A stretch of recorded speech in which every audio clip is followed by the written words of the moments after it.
Film नई दिल्ली में संयुक्त राष्ट्र के सालाना ग्लोबल वार्मिंग सम्मेलन से शुरू होती है, जहां जलवायु वैज्ञानिक जैक हॉल भाषण दे रहे हैं। वो प्रतिनिधियों को चेतावनी देते हैं कि धरती जल्द ही एक ऐसी ध्रुवीय तबाही का सामना करेगी जो सब कुछ बर्फ में बदल देगी। जब कुछ प्रतिनिधि बचे समय के बारे में पूछते हैं तो जैक कहते हैं कि इसमें सदियां लग सकती हैं, पर अगर जीवाश्म ईंधन का इस्तेमाल कम नहीं हुआ तो उनके पोते पोतियों को इसका खामियाजा भुगतना पड़ेगा। सम्मेलन के बाद जैक राष्ट्रीय समुद्री और वायुमंडलीय प्रशासन के प्रतिनिधि टेरी रैप्सन से मिलते हैं और दोनों अपने शोध पर चर्चा करने लगते हैं। जैसे वे बात करते हैं, बाहर जोरदार बर्फबारी होने लगती है, जो या तो जलवायु परिवर्तन का संकेत है या फिर बस सर्दी का मौसम। अगले कुछ हफ्तों में दुनिया के अलग अलग हिस्सों में अजीब मौसमी घटनाएं होने लगती हैं। जापान में आसमान से विशालकाय ओले गिरने लगते हैं, जिससे कई लोगों की मौत हो जाती है। इतिहास में अब तक दर्ज किए गए सबसे बड़े ओले ये हैं। इस बीच स्कॉटलैंड में टेरी रैप्सन के निगरानी केंद्र पर कंप्यूटर दिखाते हैं कि समुद्र के कुछ हिस्सों में तापमान में भारी गिरावट आ रही है। गिरावट इतनी अचानक और रहस्यमय है कि वहां लगाए गए संचार उपकरण तुरंत जम गए हैं। दूसरी ओर अंतरराष्ट्रीय अंतरिक्ष स्टेशन पर अंतरिक्ष यात्री पृथ्वी के वायुमंडल में विशाल तूफान देखते हैं। अगले दृश्य में हम वॉशिंगटन डीसी पहुंचते हैं, जहां जैक अपने बेटे सैम को हवाई अड्डे पर छोड़ रहा है। सैम एक प्रतिभाशाली छात्र है जिसे न्यूयॉर्क में एक डेकाथलॉन में भाग लेने के लिए बुलाया गया है। हालांकि उसके पिता प्रसिद्ध हैं, सैम उनसे नाराज लगता है क्योंकि जैक अपने व्यस्त काम के कारण हमेशा उसकी जिंदगी से गायब रहा है। फिर भी वह सैम को आश्वासन देता है कि रिटायर होने के बाद उसके पास परिवार के लिए पूरा समय होगा, अगर तब तक सब जिंदा रहे तो। बाद में जब सैम अपने दोस्त लॉरा और ब्रायन के साथ न्यूयॉर्क पहुंचते हैं तो वे पश्चिम की ओर उड़ते पक्षियों का एक बड़ा झुंड देखते हैं, जैसे वे किसी चीज से बच रहे हों। इस बीच टेरी अपने निगरानी स्टेशन से जैक को फोन करके अपने निष्कर्षों के बारे में बताता है। वह कहता है कि ध्रुवीय तबाही तेजी से आ रही है और उनके पास बचने का समय नहीं है। जब जैक पूछता है कि क्या यह बुरा है तो टेरी कहता है कि ऐसा पिछले 10,000 सालों में नहीं हुआ। इसके बाद हम कैलिफोर्निया के एक मौसम निगरानी केंद्र में पहुंचते हैं, जहां एक तकनीशियन अपनी गर्लफ्रेंड के साथ मस्ती कर रहा है। तभी उसे एक आदमी का फोन आता है जो बताता है कि एलए में ओले पड़ रहे हैं। यह सुनकर तकनीशियन टीवी चालू करता है और हैरान रह जाता है कि गोल्फ बॉल जैसे ओलों ने शहर के कुछ हिस्सों को तबाह कर दिया है। वह तुरंत अपने बॉस को फोन करके कैलिफोर्निया में बवंडर की चेतावनी जारी करने को कहता है, लेकिन तब तक बहुत देर हो चुकी होती है। कुछ ही समय में कई विशाल बवंडर शहर को घेर लेते हैं और सब कुछ तबाह कर देते हैं। लगता है किसी जेंडर रिवील पार्टी ने कहर मचा दिया। इसके कारण वॉशिंगटन डीसी के वैश्विक परिवर्तन कार्यालय में एक आपातकालीन बैठक बुलाई जाती है। एक प्रतिभागी दुनिया के अन्य हिस्सों में हुई विनाशकारी मौसमी घटनाओं का जिक्र करते हुए कहता है कि कुछ गड़बड़ हो गई है। तभी जैक, जो भी वहां मौजूद है, सबको बताता है कि यह सब उत्तरी अटलांटिक धाराओं के कारण हो रहा है। ये धाराएं तेजी से पिघल रही ध्रुवीय बर्फ की वजह से उत्पन्न हो रही हैं, जो बदले में ग्लोबल वार्मिंग का नतीजा है। वो कहते हैं कि ये तो बस शुरुआत है, कुछ दिनों में मौसम और बिगड़ेगा। अगले दृश्य में जैक उपराष्ट्रपति को समझाने की कोशिश करता है कि हालात बहुत नाजुक हैं। वो बताता है कि ध्रुवीय तूफान कभी भी आ सकता है, इसीलिए उत्तरी राज्यों से लोगों को निकालना जरूरी है। लेकिन उपराष्ट्रपति मूर्ख है, उसे गंभीरता से नहीं लेता और चला जाता है। उधर ब्रिटेन में तेज बर्फबारी शुरू हो गई है तो रानी को लाने के लिए 3 हेलीकॉप्टर भेजे जाते हैं। रास्ते में वे तूफान के केंद्र से गुजरते हैं, जिससे उनके यंत्र तुरंत जम जाते हैं। देखते ही देखते हेलीकॉप्टर के पंखे भी रुक जाते हैं और तीनों हेलीकॉप्टर क्रैश हो जाते हैं। एक पायलट बच जाता है, पर जैसे ही वो दरवाजा खोलता है जमकर मर जाता है। मैनहट्टन में वापस सैम और उसके दोस्त डीसी लौटने की कोशिश करते हैं, पर भारी बारिश ने सारी परिवहन सेवाएं ठप कर दी हैं। शहर से निकलने के लिए बेताब तीनों सड़कों पर निकलते हैं, लेकिन शहर को पूरी तरह अराजकता में पाते हैं। अचानक एक विशाल सुनामी कहीं से आ जाती है और जगह को बहाना शुरू कर देती है। गगनचुंबी इमारतें, यहाँ तक कि स्टैच्यू ऑफ लिबर्टी भी ऐसे निगल ली जाती हैं जैसे कुछ नहीं हो। सैम और उसका समूह आने वाले खतरे को देखकर सुरक्षा के लिए नेशनल लाइब्रेरी हॉल की ओर भागते हैं। दुर्भाग्य से हजारों कम भाग्यशाली लोग बह जाते हैं और मारे जाते हैं। बाद में टेरी जैक को फोन कर यूरोप के ऊपर जमा देने वाली हवा के बारे में बताता है, जिसने हेलीकॉप्टरों को गिरा दिया। यह जैक को चिंतित करता है और जांच के बाद वह पाता है कि तूफान उम्मीद से जल्द ही अमेरिका पहुंच रहा है।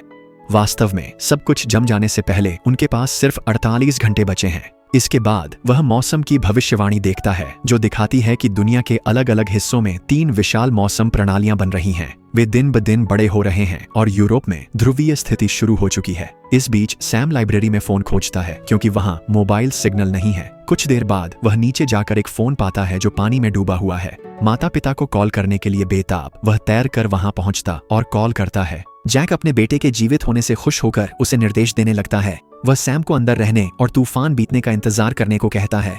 अगर वह बाहर निकलता है तो वह तुरंत जमकर मर जाएगा। यह सुनकर सैम चिंतित हो जाता है, पर जैक कहता है कि वह जल्द उसे बचाने आएगा।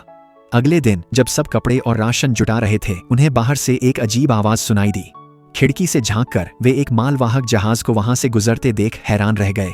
डीसी में अन्यत्र राज्य प्रमुख की बैठक चल रही है और जैक को स्थिति की जानकारी देने का काम सौंपा गया है। शुरू करने से पहले ही वह यह कहकर सब में डर पैदा कर देता है कि सबसे बुरा अभी आना बाकी है। फिर वह सुझाव देता है कि दक्षिणी राज्यों के लोगों को तुरंत निकालकर मैक्सिको भेजा जाए। उपराष्ट्रपति फिर से इस विचार को नकारते हैं, कहते हैं कि इतने बड़े पैमाने पर निकासी संभव नहीं है। कम से कम उसने कोई बेवकूफी भरी दीवार तो नहीं बनाई। वह यह भी पूछता है कि उत्तर के लोगों का क्या होगा, जिस पर जैक कहता है कि उनके लिए बहुत देर हो चुकी है। अगर वे अपने घरों से बाहर निकलते हैं तो वे तुरंत जमकर मर जाएंगे। वे बस घर में रहकर तूफान थमने का इंतजार कर सकते हैं। अचानक राष्ट्रपति जैक की सलाह मानकर बची आबादी को दक्षिण भेजने का आदेश देते हैं। न्यूयॉर्क में लाइब्रेरी के लोग बर्फ पर चलते लोगों को देखकर समझते हैं कि वे गर्म राज्यों की ओर जा रहे हैं। इसलिए वे भी बर्फ और गहरी होने से पहले बाहर निकलने का फैसला करते हैं। सैम खतरे को जानते हुए चेतावनी देता है कि यह मौत का मिशन है, पर कोई नहीं सुनता। जल्द ही सैम के समूह और कुछ लोगों को छोड़कर सभी लाइब्रेरी छोड़ देते हैं। इस बीच जैक अपने साथियों फ्रैंक और जेसन के साथ न्यूयॉर्क की यात्रा शुरू करता है। आर्कटिक में शोध के लिए कई बार जाने के कारण वे इस मौसम के आदी हैं। लाइब्रेरी में सैम का समूह खाने की तलाश में वेंडिंग मशीनें ढूंढता है। वे आग में जलाने के लिए कुछ किताबें भी इकट्ठा करते हैं। कहीं और जैक और उसका दल घनी बर्फ में यात्रा करते हुए अचानक रुकावट से टकराते हैं और पैदल चलने को मजबूर होते हैं। वे पूरी लगन से कई घंटों तक चलते रहते हैं, लेकिन दुर्भाग्य से एक कमजोर इमारत की छत पर पहुंचते ही फ्रैंक कांच तोड़कर अंदर गिर जाता है। वह सुरक्षा रस्सी से बंधा है और 2 दोस्त उसे पकड़े हैं, पर तभी कांच दरकने लगता है। अतः विवश होकर वह अपनी रस्सी काट देता है और दोस्तों के मिशन के लिए खुद को बलिदान कर देता है। पुस्तकालय में लॉरा को अचानक तेज बुखार आता है और वह बेहोश हो जाती है।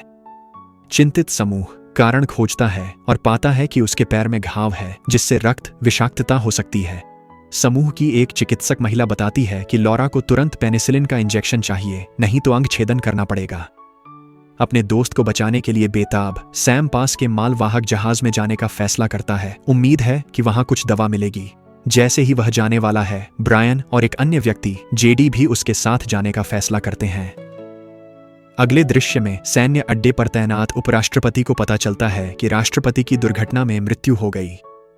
और हालात बिगड़ते हैं जब शोधकर्ताओं को पता चलता है कि तूफान का केंद्र न्यूयॉर्क शहर की ओर बढ़ रहा है।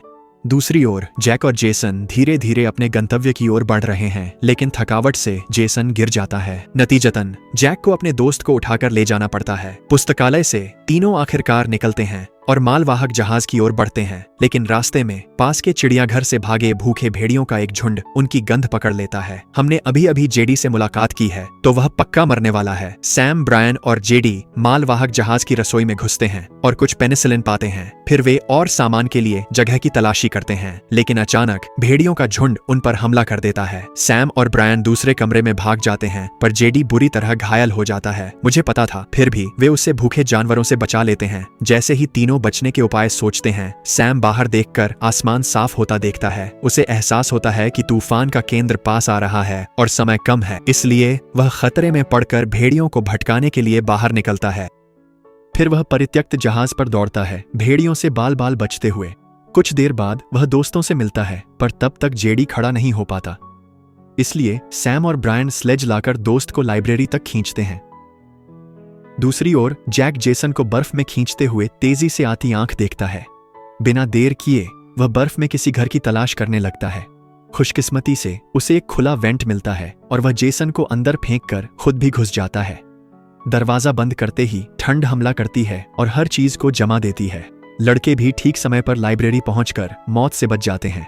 वे आग जलाए रखने की कोशिश करते हैं जो उन्हें भयंकर ठंड से बचा सकती है। जैक भी बेताबी से आग जलाने की कोशिश करता है और खुले स्टोव से कामयाब होता है। कुछ देर बाद जेसन जागता है और देखता है कि पूरी जगह बर्फ से ढकी है। अब तूफान की आंख गुजर चुकी है। जैक अपने मिशन को फिर से शुरू करने की योजना बना रहा है। जेसन उसे समझाता है कि बाहर अभी भी खतरा है, पर जैक कहता है कि उसके पास वक्त नहीं है। उस रात दोनों एक तंबू में सोते हुए मानवता के भविष्य पर चिंतन करते हैं। जैक कहता है कि इंसान कई बार हिमयुग से बचे हैं, पर इस बार लापरवाही से विलुप्त हो सकते हैं। आखिरकार हफ्तों की तबाही के बाद अंतर्राष्ट्रीय अंतरिक्ष स्टेशन को कुछ अच्छे संकेत मिलते हैं। वे देखते हैं कि यूरोप में तूफान कम हो रहा है, क्योंकि कई हफ्तों बाद पहली बार जमीन दिखाई देती है। उसी समय जैक भी तंबू से बाहर निकलता है और देखता है कि आसमान साफ हो गया है, सूरज भी निकल आया है।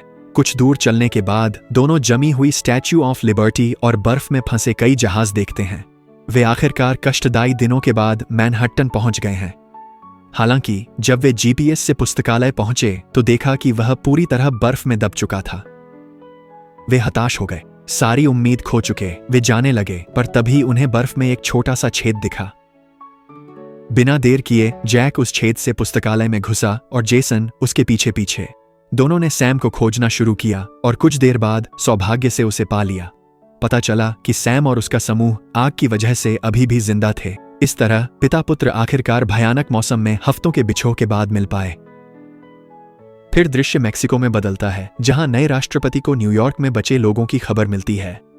ये सुनकर वे उत्साहित होते हैं और टीवी पर घोषणा करते हैं कि वे उत्तरी राज्यों में फंसे लोगों को बचाने का अभियान शुरू करेंगे। फिल्म के अंतिम दृश्य में हेलीकॉप्टर मैनहट्टन पहुंचते हैं, जहां कई लोग जीवित मिलते हैं। वे छतों पर इकट्ठा होकर बचाव का इंतजार कर रहे हैं।